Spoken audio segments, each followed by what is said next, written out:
ஸ்டாக்கை திறந்தாலே நிறைய ப்ராடக்ட்ஸ் இருக்கு. எதை தான் நம்ம யூஸ் பண்றது? இதுக்கான ஆன்சரை நான் ரொம்ப சிம்பிளாவே உங்ககிட்ட ஷேர் பண்ண போறேன். இப்போ நீங்க க்ரோசரி வாங்குறதுக்காக ஒரு சூப்பர் மார்க்கெட்டுக்கு போறீங்க. அந்த சூப்பர் மார்க்கெட்ல டிஃப்ரெண்ட் பிராண்ட் ஆஃப் அரிசி இருக்கு, டிஃப்ரெண்ட் பிராண்ட் ஆஃப் ஆயில் இருக்கு, different brand of toothpaste இருக்கு. பட் நீங்க எல்லா பிராண்டையும் கண்டிப்பா பர்ச்சேஸ் பண்ண மாட்டீங்க. ஏதாவது ஒன்று எது உங்களுக்கு சூட்டபிளா இருக்கோ அதை தான் வாங்குவீங்க. எது உங்களுக்கு ஹெல்த்தின்னு தோணுதோ அதை தான் நீங்க வாங்குவீங்க. அதே மாதிரி தான் இன்னொரு எக்ஸாம்பிள், இப்போ நீங்க உங்க கார்டு எடுத்துட்டு ஒரு பெட்ரோல் ஸ்டேஷனுக்கு போறீங்க. அந்த பெட்ரோல் ஸ்டேஷன்ல 3 விதமான ஃபியூல் இருக்கு, 95, 97 அண்ட் டீசல்.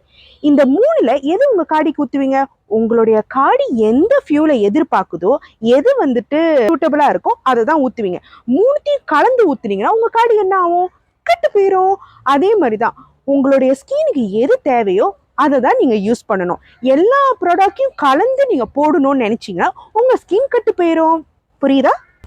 புரிஞ்சா சரி, நீங்க போங்க, கன்சல்ட் பண்ணுங்க, உங்க ஸ்கின்க்கு எது தேவைன்னு பாருங்க, அதை பர்ச்சேஸ் பண்ணுங்க, யூஸ் பண்ணுங்க, ஹாப்பியா இருங்க. ஓகேவா? அப்புறம் கன்சிஸ்டன்ட் ரொம்ப முக்கியம்.